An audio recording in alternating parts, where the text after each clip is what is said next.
మొత్తం రాష్ట్రం మొత్తం మీద 2019-24 నాటికి ఋషికొండ ప్యాలెస్ ఏదైతే కట్టారో ఇప్పుడు దాని స్థానంలో మనకి రిసార్ట్స్ ఉండేవి అధ్యక్ష. మనందరికీ తెలిసిన అంశమే అది. ఆ రిసార్ట్స్ చాలా అద్భుతంగా ఉండేవి. ఆ రోజు నాటికి వారు ఆ ప్యాలెస్ నిర్మించడానికి ప్రారంభించే నాటికి సంవత్సరానికి 7 కోట్ల రూపాయల ఆదాయం వచ్చి రాష్ట్రంలో ఉన్నటువంటి అన్ని పర్యాటక ప్రాజెక్టుల కంటే ఎక్కువ ఆదాయం వచ్చినటువంటి పరిస్థితి నుంచి ఇవాళ 1 కోటి రూపాయలు మేము కరెంటుకి బకాయిలు పడిపోయే పరిస్థితికి 2019-24లో జరిగినటువంటి దుర్మార్గాలే కారణం అనేటువంటి మాట కూడా తమకు మనం చేస్తున్నాం అధ్యక్ష. ఏదైతే ఇవాళ మనకి నేను ఇందాకే వారికి వివరంగా చెప్పాను, కేంద్ర ప్రభుత్వం నుంచి ఒకే ఒక ప్రాజెక్ట్ తెచ్చుకోగలిగారు, అది కూడా 54 కోట్ల రూపాయలతోటి. ఇవాళ మనం ఈ 15 నెలల కాలంలోనే 441 కోట్ల రూపాయలతోటి 7-8 ప్రాజెక్టులు తెచ్చుకోగలిగాం. అదేవిధంగా ఆ రోజున ఆ ప్రభుత్వం చేసినవి పాండ్రంగిలో అల్లూరు సీతారామరాజు గారి గ్రామానికి చిన్నపాటి రిపేర్లకు సంబంధించి 2 కోట్లు ఇచ్చారు తప్పితే మిగతా డబ్బు అంతా కూడా 434 కోట్ల రూపాయలని ఋషికొండ ప్యాలెస్కే ఖర్చు పెట్టినటువంటి పరిస్థితి. దాంతోపాటు ప్రైవేట్ రంగంలో ఇచ్చిన వారి దగ్గర ఏ రకంగానూ కూడా వాళ్ళు దాని మీద తిరిగి డబ్బు వసూలు చేయడానికి ప్రయత్నించలేదు అధ్యక్ష. ఆ రోజు ఒబరాయ్ వాళ్ళకి 5 ప్రదేశాల్లో వాళ్ళ అవకాశాలు కల్పించారు.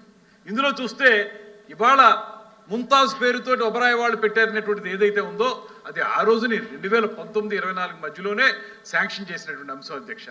అది తిరుపతిలో దాన్ని ఈ ప్రభుత్వం బాధ్యతగా తీసుకుని దాన్ని మార్చాలనేటువంటి ఆలోచనతోటి ఎక్కడైతే ఒక 40 ఎకరాలు 20 ఎకరాల వరకు ఒబరాయ్ వాళ్ళకి ముంతాజ్ హోటల్స్ పేరు మీద ఇచ్చారో దాన్ని ఆ పాదాల చెంతన కాకుండా వెంకటేశ్వర స్వామి పాదాల చెంతన కాకుండా దాన్ని వేరే చోటకు మార్చి తద్వారా భక్తుల మనోభావాలను కాపాడాలనే ఆలోచన తీసుకున్నటువంటి ప్రభుత్వం అధ్యక్ష ఇది.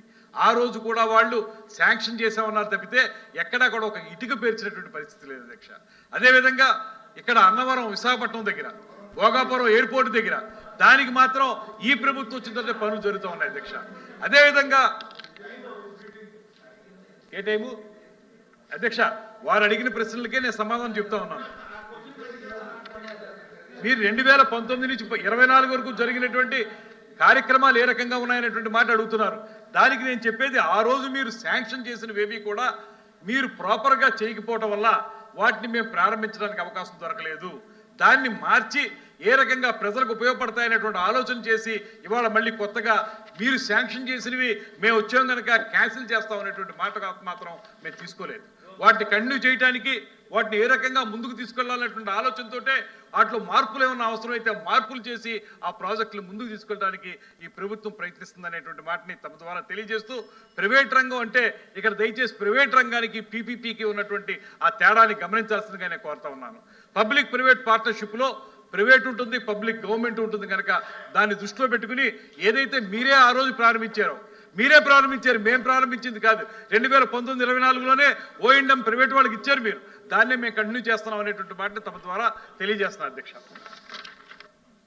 చైర్మన్ గారు ఒక చిన్న క్లారిఫికేషన్ సార్. ఇందాక సప్లిమెంటరీకి సమాధానంలో మా డిపార్ట్మెంట్కి సంబంధించింది స్వాధీనం చేసుకున్న బియ్యంలో మెట్రిక్ టన్స్ అని పొరపాటున అన్నాను సప్లిమెంటరీ క్వశ్చన్ ఆన్సర్లో.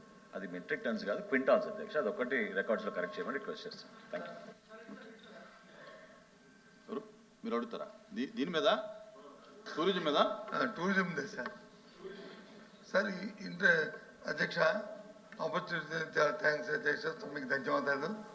నేను ఇంటర్వ్యూ రాకూడదు అనుకున్నాను కానీ మాకు సంబంధం లేని అంశం కానీ ప్రశ్న వచ్చి గౌరవ సభ్యులు వేశారు, అక్కడ ఉన్న సభ్యులే వాళ్ళు అడిగింది స్ట్రైట్గా క్వశ్చను 19-24 మధ్యన కొన్ని విషయాలను వచ్చి మీ టూరిజం డిపార్ట్మెంట్ నుంచి ఇన్ఫర్మేషన్ అడిగితే ఇన్ఫర్మేషన్ ఇవ్వట్లేదు, కొన్ని అవకతవకలు జరిగాయని మా దృష్టికి వచ్చింది, కొన్ని మీరు వచ్చి లోపభూయిష్టంగా కొన్ని కాంట్రాక్ట్లు ఇచ్చారు, వాళ్ళకి వచ్చి వాళ్ళు దోపిడీ చేస్తున్నారనేది మీ దృష్టికి వచ్చింది, మా దృష్టికి వచ్చింది.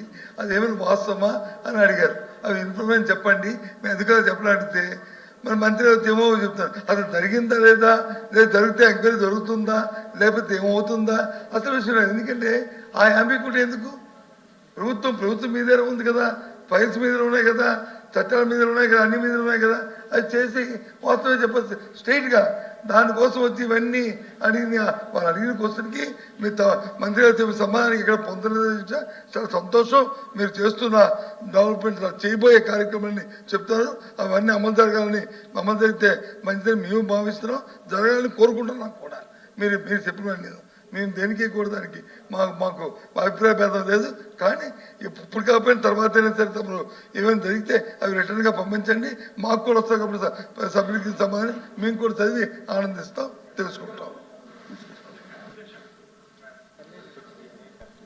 సీనియర్ సభ్యులు బొత్స సత్యనారాయణ గారు చెప్పినట్లుగా ఎంక్వైరీ చేస్తామనేటువంటి మాట నేను చెప్పిన దాంట్లో ఉంది అధ్యక్ష. రికార్డులు చూడొచ్చు. ఏవైతే తప్పులు జరిగాయో 2019-24 వరకు అందులో ఎంక్వైరీ ప్రారంభించాం, జరుగుతుంది. ఏ రకమైనటువంటి నిర్ణయం వస్తుందో చూసి దాన్ని బట్టి యాక్షన్ కూడా ఉంటుంది అనేటువంటి మాట తమ ద్వారా తెలియజేస్తూ, మరొకటి ఇక్కడ ఏవైతే మనం ఇతరతర ప్రాజెక్టులు లేకపోతే ఎక్కడెక్కడ ఏ సంవత్సరంలో శాంక్షన్ అయినాయి, అవి ఎందుకు ముందుకెళ్ళలేదు, సంపూర్ణమైన వివరాలు నా దగ్గర ఉన్నాయి అధ్యక్ష. తమ దగ్గర పెడతాను. ఇన్ని పేజీలు ఇవ్వలేం కనుక అనుబంధంగా తమ దగ్గర పెడతాను. ఆసక్తి ఉన్నటువంటి సభ్యులందరూ కూడా, కేవలం మా సభ్యులే కాదు, వారు అందరూ కూడా దాన్ని చూసుకోవచ్చు. అన్ని వివరాలు నా దగ్గర ఉన్నాయి. తమ దగ్గర టేబుల్ చేస్తాను అధ్యక్ష. Question number 14011, Minister for Health.